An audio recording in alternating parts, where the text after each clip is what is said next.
Bismillahirrahmanirrahim. Assalamualaikum warahmatullahi wabarakatuh. Alhamdulillahirabbil alamin. Wassalatu wassalamu ala asyrafil anbiya'i wal mursalin nabiyina Muhammadin wa ala alihi wa sahbihi ajma'in. Amma ba'd. Usikum wa iyaya bitaqwallah faqad fazal muttaqun. Ayyuhal ikhwah wal akhwat, a'azzani Allah wa iyyakum ajma'in.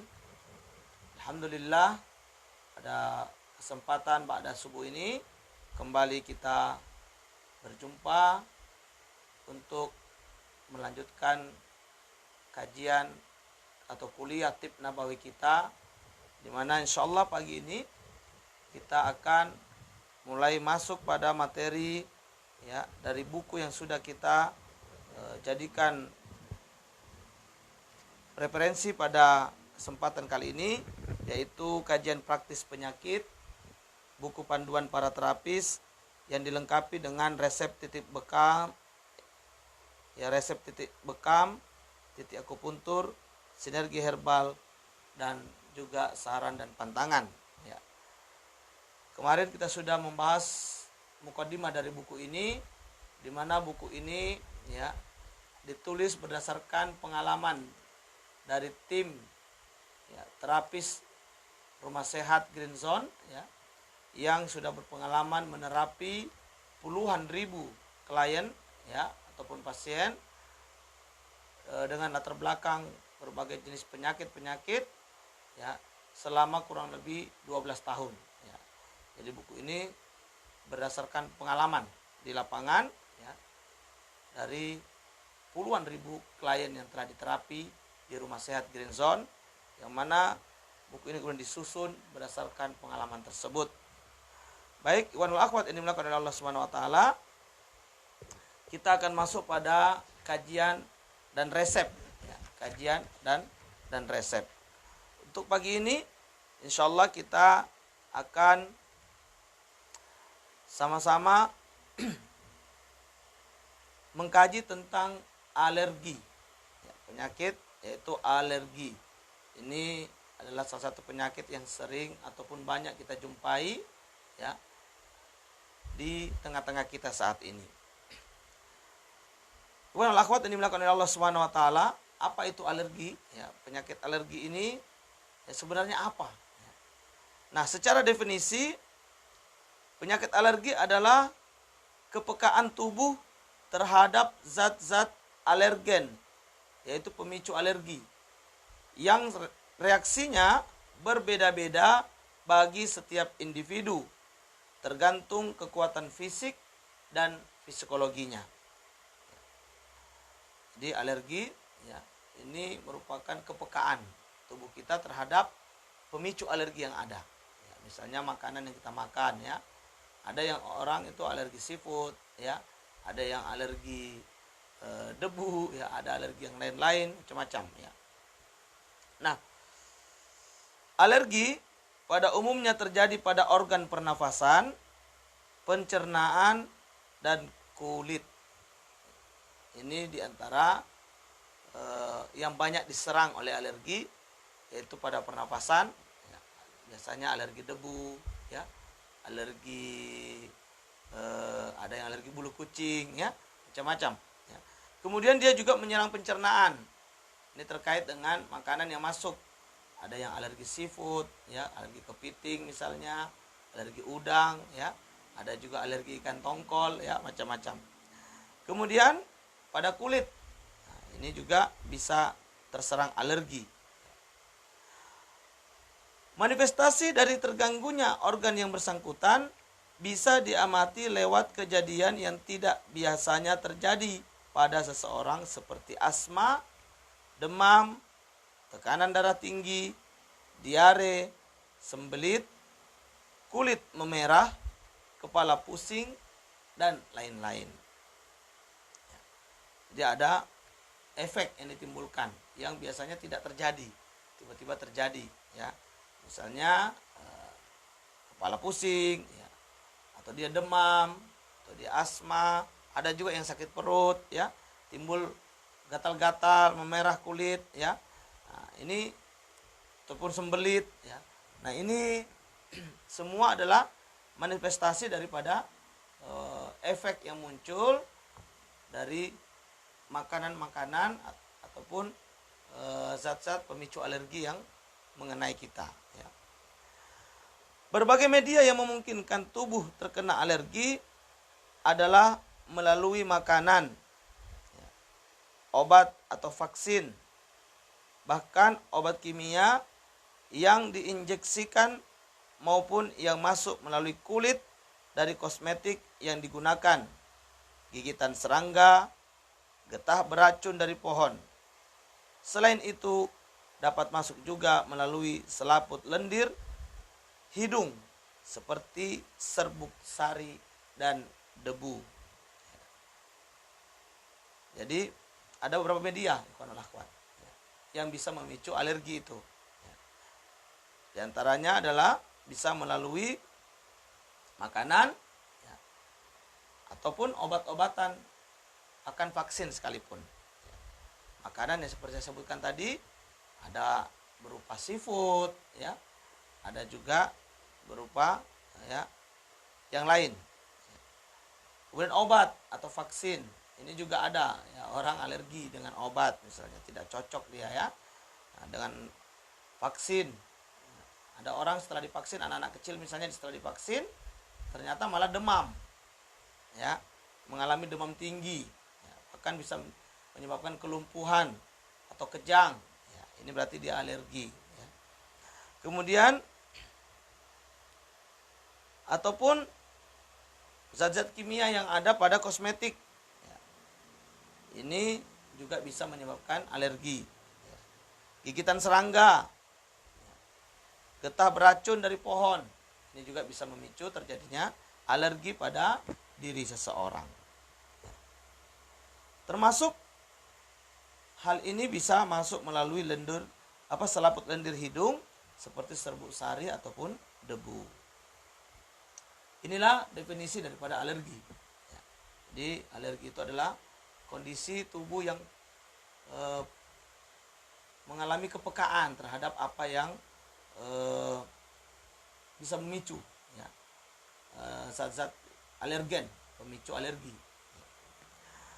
Nah, apa gejala yang timbul? Ikhwanul akhwat ini dimuliakan oleh Allah.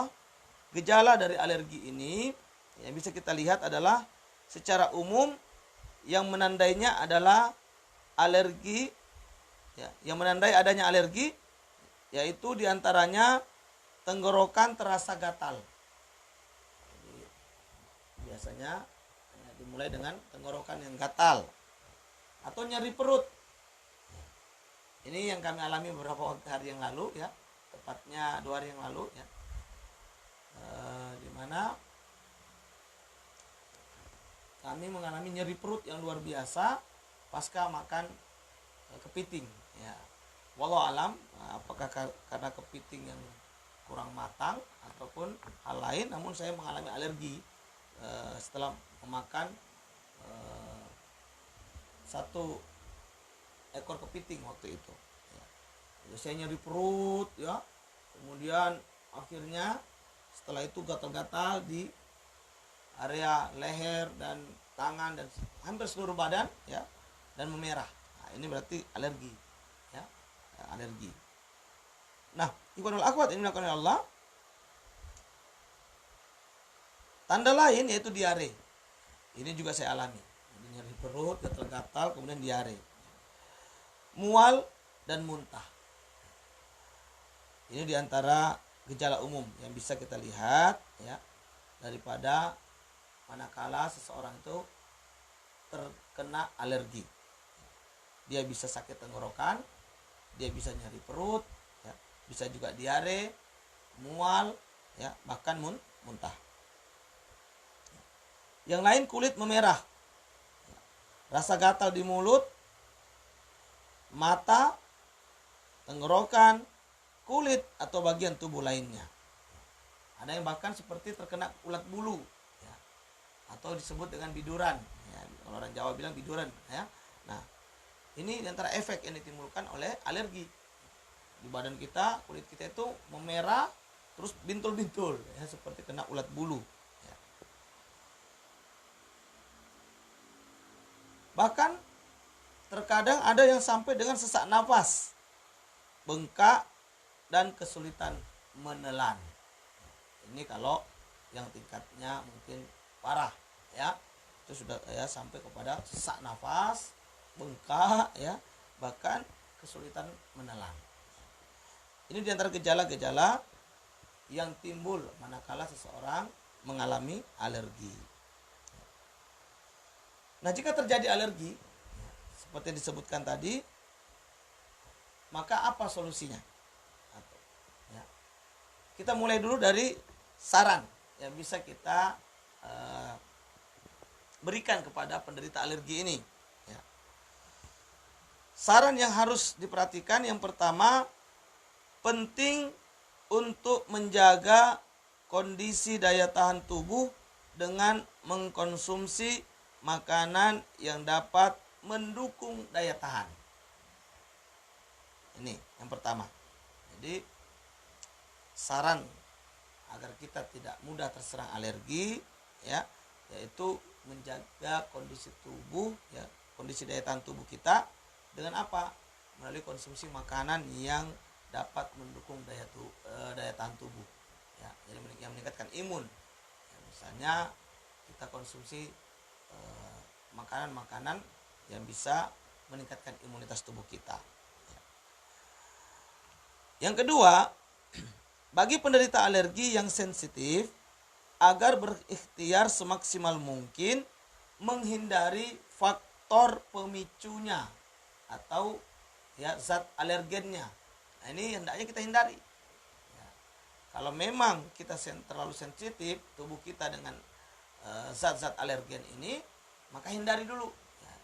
Jangan dikonsumsi dulu, ya. Atau jangan didekati dulu. Misalnya alergi debu. Kalau sensitif sangat dengan debu, ya berarti memang harus rajin membersihkan ya area-area yang mana kita ada di situ ya, agar bebas debu ya. Atau yang misalnya alergi dengan makanan seperti seafood ya, maka sementara waktu hindarkan dulu. Itu jika terjadi sangat sensitif ya, jika sangat sensitif sehingga membuat kita kesulitan ya, lepas daripada derita alergi ini. Ini sarannya, ikhwan. Jadi, ikhwan wal akhwat ini dimuliakan Allah Subhanahu wa taala, penting ya untuk menjaga apa? Ketahanan daya tubuh. Ya. Kita membangun ketahanan ya daya tahan tubuh kita. Ya, melalui makanan-makanan yang bisa menjaga atau meningkatkan imunitas tubuh kita.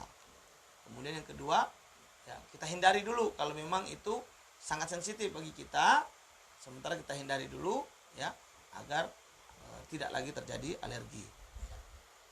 Lalu apa tanaman-tanaman obat yang bisa mengobati atau berfungsi untuk membantu saat terjadi alergi?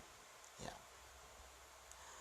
Nah, di antara tanaman obat ataupun herbal yang direferensikan bagi penderita alergi, yang pertama ya, ada tanaman yang berfungsi menghambat perkembangan bakterinya. Ya. Apa itu? Ya, mimba. Atau dalam istilah Latinnya Azadirachta indica. Jadi ini bisa digunakan untuk menghambat ya, perkembangan bakteri. Maka kita konsumsi mimba. Ya, biasanya diambil daunnya ya. Kemudian stimulan sirkulasi. Kita ambil tanaman ataupun obat tanaman obat ataupun herbal ini yang bisa menstimulan sirkulasi darah. Ya. Seperti apa? Pegagan. Ini bisa kita konsumsi. Ya, kita jus atau kita blender ya, atau juga kita lalap. Ya. Yang ketiga, ya, anti radang ya, untuk ya mencegah terjadinya peradangan. Karena alergi itu kan meradang dia ya, menimbulkan gatal-gatal ya, demam dan sebagainya ya. Maka kita konsumsi tanaman obat atau herbal yang bisa berfungsi anti radang. Apa tanaman itu? Ya, tanamannya adalah brotowali. Ya, brotowali. Ini bisa dijadikan ya herbal di saat kita mengalami gangguan alergi ya.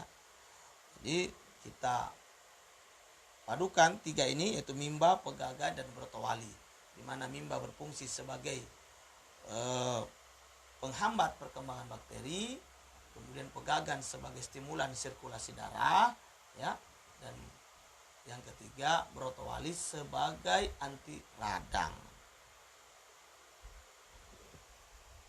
Nah, ikhwan wal akhwat yang dimuliakan oleh Allah Subhanahu wa taala, inilah tiga herbal yang disarankan untuk atau direferensikan untuk dikonsumsi manakala kita mengalami gangguan alergi ini. Lalu apa saja pantangan? Pantangan-pantangan yang perlu kita jaga ya, ketika kita mengalami alergi atau untuk mencegah diri agar tidak terjadi alergi ya. Maka ya salah alergi nih ya, pantangan alergi semua jenis ikan laut. Nah, ini sementara kalau kita alergi hindari dulu. Ya, hindari dulu. Nanti kita konsumsi ikan air tawar, dan masih banyak jenis ikan air tawar yang bisa kita konsumsi. Ya, bahkan ada ikan air tawar yang sangat baik untuk dikonsumsi seperti ikan gabus ya, yang mengandung albumin yang sangat banyak, dan ini banyak manfaat untuk kesehatan kita. Yang berikutnya pantangannya daging ayam. Ya, tentunya mungkin ini lebih ke daging ayam, apalagi daging ayam itu adalah daging ayam ayam potong ya, ayam broil ya, yang disuntik itu ya. Nah, ini hendaknya dihindari dulu ya. Namun mungkin ayam kampung tidak masalah ya, karena ayam kampung ini ya tidak dibesarkan melalui obat, tapi memang lepas begitu saja dan makan berbagai makanan yang banyak, yang sehingga dagingnya pun tidak mengandung obat-obatan yang seperti pada ayam potong ya. Kemudian kepiting. Nah, ini bagi yang alergi seafood ya, kepiting ini sangat memicu ya. Saya jujur untuk kepiting ini sensitif sedikit ya. Dahulu masa SD, SMP ini memang sering terjadi pada saya. Kalau saya makan kepiting, yaitu akan mengalami alergi. Namun alhamdulillah setelah beberapa waktu ya, saya tidak pernah lagi mengalami alergi kepiting ini, kecuali 2 hari yang lalu. Ya, saya heran dan kembali mengalami alergi kepiting. Ya. Kemudian kacang-kacangan, ya, gandum, telur, kerang, kedelai, buah pepaya dan daunnya. Kemudian ya, di mana pantangan-pantangan ini ya, sementara kita hindari ya, kita jaga diri dulu dari hal-hal ini jika terjadi alergi pada diri kita ya. Insyaallah kalau pantangan ini kita jaga, maka tidak akan memicu terjadi alergi yang berikutnya. Ini pantangan-pantangan yang perlu diperhatikan teman-teman, ikhwan wal akhwat yang dimuliakan Allah Subhanahu wa taala. Lalu sinergi terapinya bagaimana? Ya. Ikhwan wal akhwat yang dimuliakan Allah Subhanahu wa taala, di antara ya, solusi sinergi terapi yang bisa kita berikan ya, sekali lagi kita hanya berfokus pada 2 ya. Kalau di buku ini ada 3 solusinya yang diberikan ya, sebagaimana dengan prinsip pengobatan yang disampaikan oleh penyusun buku ini, yaitu dari tim Diklat Green Zone ya, di mana prinsip pengobatan yang beliau terapkan adalah pertama cleansing ya, kemudian ada balancing, dan juga ada powering ya. Jadi ada pembersihan, ada penyeimbangan, dan juga ada penguatan, ya. Sehingga di sini ada 3 solusi yang diberikan, ada akupuntur, ada bekam, dan herbal. Namun kita berfokus pada 2 saja yang bisa kita coba kaji dulu untuk kuliah kita melalui buku ini, ya. Nah, di antara sinergi yang bisa kita lakukan yaitu terapi bekam, ya. Maka untuk kasus alergi, ikhwanul akhwat ini dilakukan oleh Allah, itu kita bisa ambil titik kahil. Kahil itu pada area punggung atau ya, tapi bagian tengahnya. Jadi cervical 7. Ya, cervical 7 dari bagian tulang leher, ya. Jadi dari batas tumbuh rambut, ya, ada 7 jari ke bawah, kemudian ada benjolan, ya, di tengah-tengah itu ada benjolan, maka kahil berada di bawah dari benjolan itu sedikit, ya. Nah, ini bisa diambil sebagai titik bekam untuk kasus alergi. Lalu titik berikutnya adalah akhdain, ya, akhdain, ya, ini titik yang bisa kita ambil, yaitu titik 2 urat leher, ya, 2 urat leher, ya, tepatnya berada di belakang leher kita, di bawah batas akhir tumbuhnya rambut, ya. Soalnya kalau teman-teman yang sudah sebagai terapis bekam atau pernah belajar bekam atau pernah berbekam, ini akan mudah memahami tentang letak titik-titik ini. Yang ketiga, katifain, ya, yaitu katifain itu di punggung, ya, ya, bisa di antara 2 punggung, yaitu di punggung kiri dan kanan, ya, ataupun juga bisa diambil di punggung di bagian belikat, itu bisa juga, ya. Kemudian titik lainnya adalah titik akupuntur, yaitu ya BI20 dan GV8. Ya, kalau saya lihat di sini pada gambar buku ini, yaitu titiknya 5 jari di bawah belikat, ya, dekat dengan tulang belakang, ya. Jadi ruas tulang belakang itu, ya, tengah tulang belakang kita, nah, diambil di kiri dan kanan 5 jari di bawah tulang belikat, ya, di kiri kanan daripada tulang punggung kita, ya. Kemudian ada 1 titik tepat di atas tulang punggung, ya, dari 5 jari tadi, kiri kanan ini ada titik yang dibekam, ya. Kemudian ada 1 titik sekitar 2 jari dari titik titik BI20 ini, ya. 1 titik di situ kop, ya, kop yang kop kering yang tidak mengeluarkan darah, ya. Nah, ini diantara solusi secara bekamnya, ya, ya. Jadi saya ulangi, untuk titik bekam untuk kasus alergi itu adalah diambil titik pertama kahil, ini adalah titik simpang 4, titik utama yang di dalam riwayat disebutkan kahil ini bisa menarik atau menyembuhkan lebih dari 70 penyakit, ya, lebih dari 70 penyakit, yaitu tepatnya pada cervical 7 dari tulang leher, ya, ya, di tengah punggung bagian atas, ya. Kemudian ada titik akhdain, yaitu titik pada 2 urat leher, tepatnya berada di belakang leher kita, di bawah batas akhir tumbuhnya rambut, ya. Kemudian, ya, katifain, ya, di sela-sela 2 punggung, ya, ini juga bisa kita ambil. Dan kemudian di 5 jari di bawah tulang belikat, tepat di kiri kanan 1 jari dari ruas tulang belakang kita, ya, dan 1 titik tepat di ruas belakang punggung kita, tulang punggung kita, yaitu kurang lebih 3 jari dari belikat, tepat di atas tulang ruas tulang punggung, namun ini tidak tidak dilukai, cukup di kop kering saja.